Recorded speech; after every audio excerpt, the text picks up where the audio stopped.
Hello friends, स्वागत है आपका OSG अकेडमी में। आज हम इस वीडियो में बात करने वाले हैं VBU का हिस्ट्री जेनरिकलिटी सेमेस्टर 1 जो था सेशन है 2021-24। इसमें क्वेश्चन आंसर देखेंगे जो कि मतलब आप लोग देख सकते हैं कि प्रीवियस ईयर्स एग्ज़ाम जो हुआ था उसमें किस तरह से क्वेश्चन आए थे।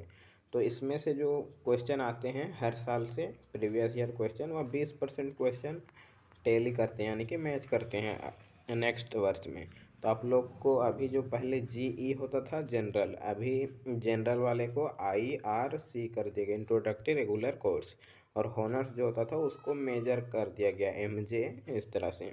तो इसमें 3 घंटे का होता था और फुल मार्क्स 80 होता है। GE या फिर ICR आप लोग बोल सकते हैं। इसमें क्वेश्चन नंबर 1 जो है बनाना अनिवार्य है और टोटल 4 प्रश्नों को उत्तर देना है, यानी कि पहला क्वेश्चन और उसे छोड़ के 3 क्वेश्चन और उत्तर देना है। और सभी क्वेश्चन जो है वह समान पूर्णांक के हैं और अब अपने शब्दों में उत्तर देना है सभी क्वेश्चन को।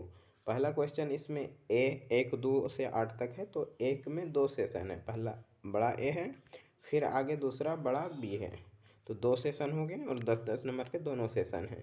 और फिर बड़ा A के अंतर्गत जो वह छोटे ABCD कर करके 5-5 क्वेश्चन है, यानी कि 2-2 नंबर के। तो इसमें से A नंबर जो क्वेश्चन है पहला, वह है कि भारतीय इतिहास के विषय में जानने के अनेक स्रोत हैं, सर्वाधिक महत्वपूर्ण स्रोत कौन सा है? तो सर्वाधिक महत्वपूर्ण स्रोत जो है पुरातात्विक स्रोत है। 4 ऑप्शन दिए गए थे। B नंबर क्वेश्चन है कि हड़प्पा सभ्यता का मुख्य बंदरगाह कहाँ पे था? तो हड़प्पा सभ्यता में जो मुख्य बंदरगाह था वह था गुजरात के लोथल में, गुजरात में पड़ता है यह लोथल।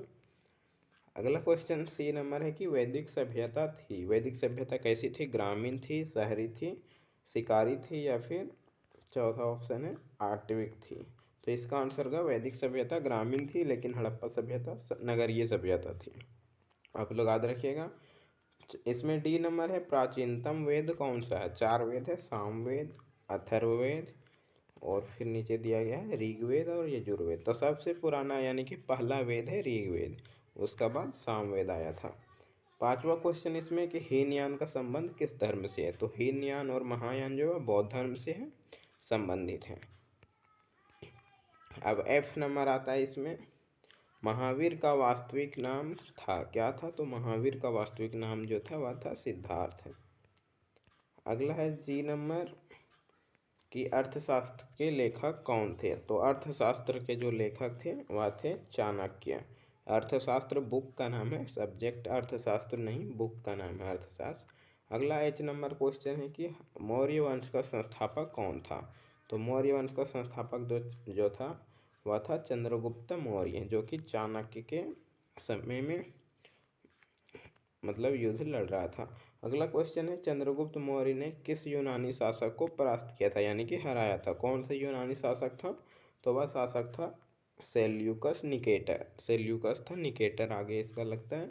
अगला क्वेश्चन है कि अजात शत्रु का संबंध जो है किस राज्य से है? तो अजात शत्रु जो है मगध का शासक था। अब आता है सेशन B। तो सेशन B जो है इसमें कुल 5-5 नंबर के 2 क्वेश्चन बनाने हैं आपको। तो देखते हैं इसमें कौन कौन सा क्वेश्चन को डाला गया है। तो इसमें 4 क्वेश्चन है ABCD करके। पहला हड़प्पा सभ्यता की नगरों की विशेषताएं बताइए, दूसरा ऋग्वेद के बारे में बताइए, तीसरा अशोक का धम्म के बारे में चर्चा करना, और चौथा है त्रिरत्न क्या है? तो इन 4 में से आपको 2 बनाना है। 5-5 नंबर के हैं क्वेश्चन और 2 क्वेश्चन को आपको इसमें आंसर कर देना है। तो आप लोग इसका आंसर कर लीजिएगा। हड़प्पा सभ्यता की विशेषताएं जो है इसका भी नोट्स का लिंक वेबसाइट पे डाल दिया गया है, अशोक के बारे में भी वेबसाइट पे डाला गया है, आप लोग देख सकते हैं जाके। इससे 20% क्वेश्चन टैली करेंगे। अगला क्वेश्चन है इसमें कि हड़प्पा, दूसरा नंबर, हड़प्पा सभ्यता के पतन के कारण बताइए। हड़प्पा सभ्यता का पतन जो है इसके बारे में भी नोट्स अवेलेबल है वेबसाइट पे।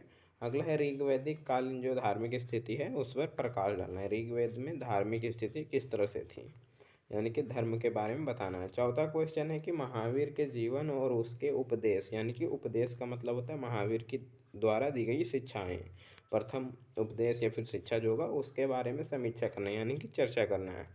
5वां क्वेश्चन है कि बिंबिसार व अजातशत्रु के शासनकाल में मगध जो है साम्राज्य का वर्णन करना है, विकास किस तरह से हुआ था। बिंबिसार और अजातशत्रु के समय मगध की स्थिति के बारे में बताना है। छठा है कि मौर्यों की प्रशासनिक व्यवस्था पर एक निबंध निकालना है, यानी कि मौर्य काल में प्रशासन किस तरह से था। चंद्रगुप्त मौर्य के समय बहुत अच्छे से था, तो उसी के बारे में चर्चा करना है। सातवां क्वेश्चन है कि मौर्य के पतन के लिए उत्तरदायी विभिन्न कारण बताइए। मौर्य वंश के पतन किस तरह से हो गया, क्या कारण थे। और आठवां क्वेश्चन है कि मौर्यकालीन जो समाज था, धार्मिक और आर्थिक स्थिति, यानी कि समाज के बारे में, धर्म के बारे में, और आर्थिक यानी कि पैसों के बारे में, तो सारे के बारे में चर्चा करना है। तो क्वेश्चन नंबर पहला जो था वह बनाना अनिवार्य था, जिसमें कि ए और बी दो सेशन थे, ए और बी दो सेशन थे। उसका बाद आता है क्वेश्चन नंबर 2 से लेकर क्वेश्चन नंबर 8 तक। तो इसमें से टोटल 7 क्वेश्चन हुए, 2 से 8 तक अगर गिने तो 7 में से आपको कोई भी 3 क्वेश्चन को बना देना है। तो 3 क्वेश्चन 2 से 8 में हो गए, और क्वेश्चन नंबर 1 जो था वो तो बनाना है ही, कंपलसरी है, अनिवार्य है। तो 4 क्वेश्चन हो जाएंगे, और 20 चौके 80 नंबर, 20 नंबर आपको बचता है, तो वह कॉलेज के द्वारा या यूनिवर्सिटी के द्वारा दिया जाता है। तो वीडियो अच्छा लगा लाइक कमेंट, चैनल को सब्सक्राइब कर लीजिएगा। धन्यवाद। इसका PDF भी वेबसाइट पे उपलब्ध है।